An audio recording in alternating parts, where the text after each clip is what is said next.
Coffee పడరమ్మా. పొద్దున్నే లేసి అలా కూర్చోపోతే 4 అడుగులు వేసి వెళ్ళొచ్చు కదా. అబ్బా కమలా, నన్ను విసిగించకే, నాకేం తోయట్లేదే. ఇంతకీ మన శ్రీనివాస్ ఏడి ఎట్టెళ్ళాడు? ఈరోజు కోర్టుకెళ్ళాలి కదా, మర్చిపోయారా? నాకెందుకు గుర్తులేదే. రాత్రంతా అదే తలుచుకుంటూ బాధపడుతూనే ఉన్నాను. నిద్ర కూడా సరిగా పట్టలేదు. మిమ్మల్ని మీ వాళ్ళకని చూస్తూనే ఉన్నాను. ఎందుకంత బాధ? ఇప్పుడు మనమేం చేయగలం? వీడు వద్దంటే అప్పు చేసి మరీ బిజినెస్ పెట్టాడు, అది మన స్థాయికి మించి. ఇప్పుడు ఏమైంది? ఉన్నది పోయింది, ఉంచుకున్నది పోయింది. మనిషి ఆశకి హద్దుండాలి. అమాంతం ఆకాశానికి మెట్లేయాలనుకోకూడదు. ఏమండి, అరవకండి. కోడలు వింటే బాధపడుతుందండి. వింటే వినేవే, వాళ్ళకేం పోతుంది? జీవితాంతం కష్టపడి సంపాదించిందంతా బూడిదలో పోసినట్టయింది. ఆ బాధ నాకు తెలుసు, మందికేం తెలుస్తుంది?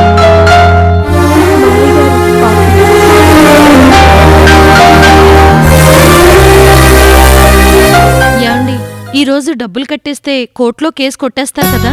డబ్బులన్నీ కట్టేశాక కేసు ఎందుకుంటుంది? అది లేకే కదా ఈ ఏడుపు.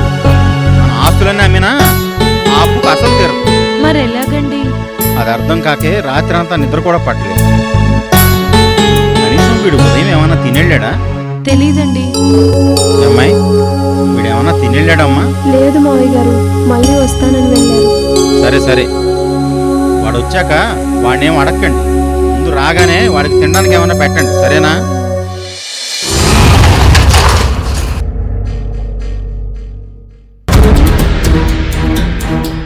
నాన్నా, నాన్నా, నాన్నా. ఏమండి, ఏమైందండి? అంతా ఓకేనా? బా, నన్ను ప్రశ్నలతో చంపకు. ముందు నాన్నని పిలు. పిలుస్తాను, కానీ టిఫిన్ తినండి, నేను వెళ్ళి తీసుకొస్తాను. ఆగు. నీకు అసలు బుద్ధుందా?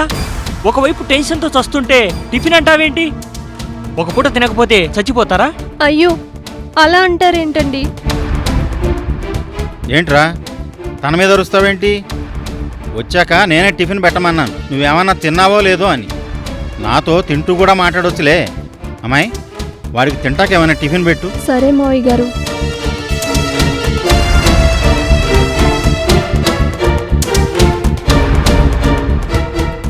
ఏంట్రా, ఏంటి విషయం? నాన్న, అది కొంతవరకు వాళ్ళు మనకు ఫేవర్గానే ఉన్నారు. ఇంతకీ ఫైనల్గా ఏమంటున్నారు? అదే నాన్న, నిజానికి మనకు ప్రస్తుతం ఉన్న అప్పు వడ్డీ కలిపితే మన ఆస్తికి డబల్ ఉంటుంది. కాబట్టి ఇక నేనేం చేయలేనని చెప్పేశాను నాన్న. నా పేరు మీద ఉన్న ఆస్తులు బంగారం మొత్తం మీకే ముట్టజెప్తానన్నాను. కానీ వాళ్ళు అది మీ పేరు మీద ఉన్న ఇల్లు కూడా రాసిమ్మంటున్నారు నాన్న.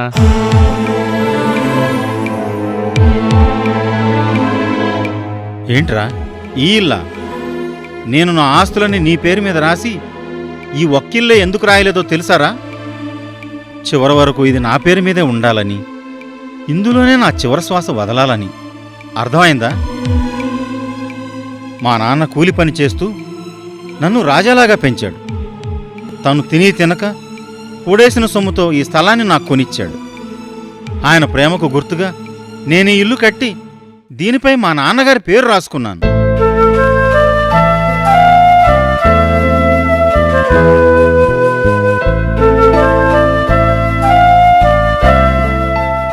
ఈ ఇల్లు నా తదనంతరం నీకో నా మనవడికో ఇస్తే దాన్ని పదిలంగా దాచుకోవడమో పెంచుకోవడమో పోయి నా కళ్ల ముందే అప్పులోళ్ళకి ఈ ఇల్లు రాసిస్తావా? నువ్విలాంటి వాడివనేరా ఈ ఇల్లు ఇంతకాలం నీ పేరు మీద రాయింది.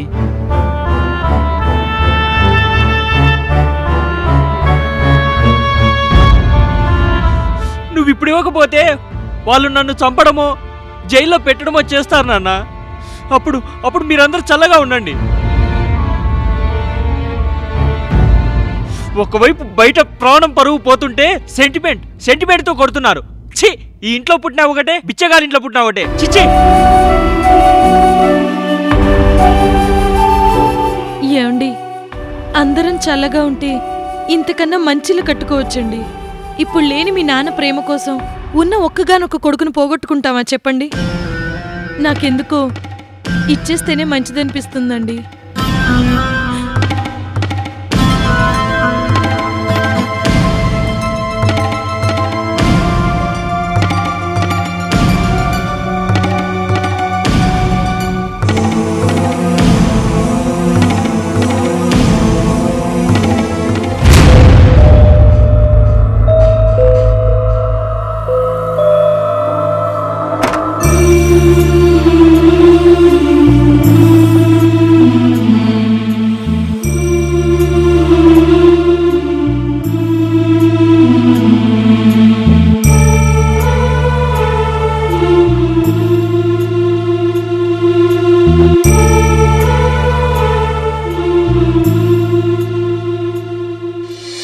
నాన్న, మీరేం చేస్తారో నాకు తెలియదు.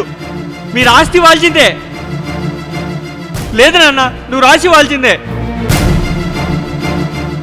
ఏమండి, మీకు దండం పెడతానండి. నా కొడుకు జీవితాన్ని కాపాడండి. నా కొడుకు ప్రాణాలు కాపాడండి. మీకు దండం పెడతానండి.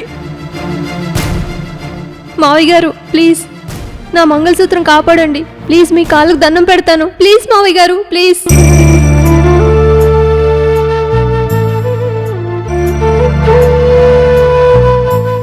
సీను, ఇదిగోరా నా ఆస్తి, నా ప్రాణం.